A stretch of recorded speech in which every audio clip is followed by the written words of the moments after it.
Assalamualaikum warahmatullahi wabarakatuh. Halo semua, kembali lagi di channel Raider Manhwa. Kali ini Mimin akan melanjutkan sebuah komik yang berjudul Sang Iblis Pemakan Jiwa. Dan apabila kalian masih bingung dengan alur ceritanya, kalian bisa cek deskripsi atau langsung saja menuju playlist yang ada di halaman channel ini untuk memulainya dari part 1. Tanpa basa-basi lebih jauh, mari kita masuk di part 33. Cerita dimulai setelah mengalahkan sang pemimpin. Taisan langsung memerintahkan kepada Kyungwon untuk menangkap orang itu. Namun sebelum ia pergi, ia pun meminta kepada mereka untuk menekan titik tekanannya agar orang itu tidak sadarkan diri. Sambil berjalan, Taisan bergumam, "Untuk saat ini aku akan mengumpulkan semua elixir yang berada di tempat ini." Kemudian Taisan langsung bersiap untuk melompat menuju ke kapal yang lainnya. Ia berkata, "Kalian semua bereskan kapal ini sekarang juga karena aku akan mengurus para elixir yang berada di seberang sana." Terlihat para pasukan bajak laut yang berada di kapal satunya begitu heran ketika melihat Taisan yang akan menghadapi mereka semua. Tanpa pikir panjang sedikit pun, Taisan langsung melompat ke arah mereka dengan pergerakan yang sama sekali tidak terduga. Di saat itu, meskipun kapal mereka berjarak cukup jauh, akan tetapi ia mampu menyeberangi sungai itu hanya dengan satu kali lompatan saja. Sontak mereka semua sangat terkejut. Mereka tidak menyangka kalau ada seseorang yang mampu melakukan sebuah lompatan yang sangat jauh seperti itu. Tepat di belakang mereka semua, terlihat para Jiangxi mulai bergetar dengan sangat hebat dengan seiring mendekatnya tubuh Taisan. Benar saja, hanya dalam hitungan detik, seketika itu juga para Jiangxi langsung meledak begitu saja, sehingga mengejutkan para pasukan bajak laut yang berada di hadapan Taisan. Terlihat dengan sangat jelas, hanya dengan kehadiran Taisan, semua Jiangxi yang berada di dalam kapal itu langsung meledak begitu saja dan mati seketika. Bahkan tidak hanya sampai di situ saja, Taisan langsung menyebarkan kekuatannya, sehingga para Jiangxi yang berada di kapal lainnya sama sekali tidak luput dari ledakan itu.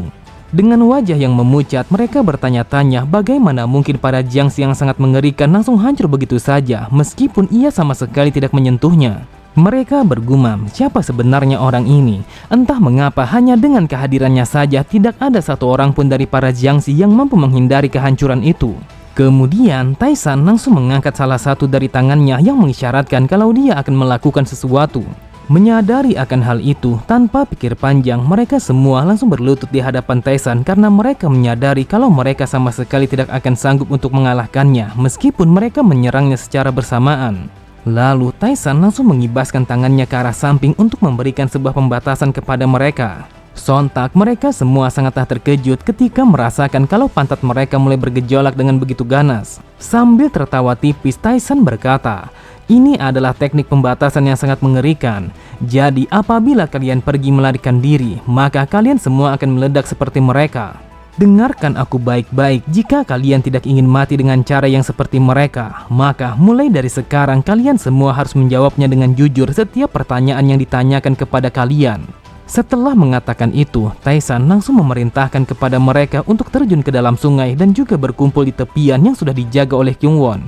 Karena mereka tidak ingin mati, maka mau tidak mau mereka semua langsung melompat ke arah sungai sama seperti yang diperintahkan oleh Taisan.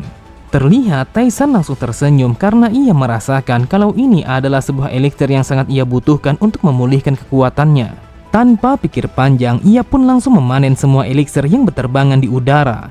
Di saat itu, Taisan merasakan kalau ini adalah sesuatu yang sangat menyenangkan dan juga luar biasa karena ia akan bisa meningkatkan kekuatannya. Cerita berpindah. Terlihat para bajak laut yang tersisa telah berhasil diamankan oleh Kyungwon dan juga Soyun dalam kondisi yang tidak berdaya. Pada sisi yang lain, sambil memperhatikan, Harin bergumam, "Saat ini situasi sudah diatasi dengan sebaik mungkin. Sebenarnya aku sangat ingin menyelesaikan sendiri karena aku ingin menunjukkan kalau aku telah berkembang. Tetapi aku juga sangat bersyukur kalau mereka telah muncul untuk membantu kami. Sang kapten dari pasukan musuh adalah orang yang sangat kuat dan aku telah berusaha untuk bisa mengalahkannya meskipun hal itu terasa begitu sulit. Tetapi pada akhirnya sekali lagi aku telah diselamatkan oleh Tuan Muda dan ini telah menunjukkan kalau aku begitu lemah dan juga tidak berdaya." Namun tiba-tiba saja Harin sangat terkejut ketika mendengar Taisan yang menegurnya. Taisan berkata, "Apa yang kau lakukan sampai-sampai kau hanya berdiam diri seperti itu?" Di saat itu, Harin sama sekali tidak sanggup untuk mengusap air matanya karena dia begitu sedih dengan kemampuannya yang begitu lemah. Namun, Harin langsung terdiam ketika mendengar Tyson yang berkata, "Jika kau ingin menangis, maka menangislah di tempat lain karena aku begitu benci dengan emosi yang seperti itu." Sambil berjalan meninggalkannya, Tyson kembali berkata, "Katakan kepada mereka untuk mengumpulkan semua kapal, lalu kita akan mengirimkan para bajak laut ini kepada aliansi Martial Hubai." Tetapi Tyson langsung menghentikan langkah kakinya ketika mendengar Harin yang memanggilnya. Dengan wajah yang memerah, Harin berkata, "Wahai Tuan Muda, aku ingin mengucapkan rasa terima kasihku kepadamu karena kau sudah menyelamatkanku untuk yang kesekian kalinya. Sejak dari awal kau selalu saja membantuku ketika aku di dalam situasi yang berbahaya. Aku tidak tahu harus sebanyak apa aku mengucapkan rasa terima kasihku kepadamu." Terlihat Tyson hanya terdiam karena ia merasakan kalau Harin telah meminta maaf dengan begitu tulus kepadanya. Lalu Tyson berkata, "Aku akan kembali setelah menyelesaikan semua ini.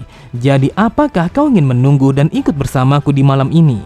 Setelah mengatakan itu, Tyson bergumam, "Yang aku perhatikan masih ada begitu banyak energi bagus yang bisa aku ekstrak dari tubuhnya." Di saat itu, Harin begitu terkejut karena ia tidak menduga kalau Tyson akan memintanya untuk ikut bersamanya. Melihat Harin yang menunjukkan wajah cantiknya, Tyson langsung berpaling sembari berkata, "Lagi pula tidak ada sebuah alasan kalau kita tidak melakukannya." Seketika itu juga, Harin langsung tersenyum bahagia karena ia tidak menyangka kalau Tyson telah meminta kepadanya secara langsung.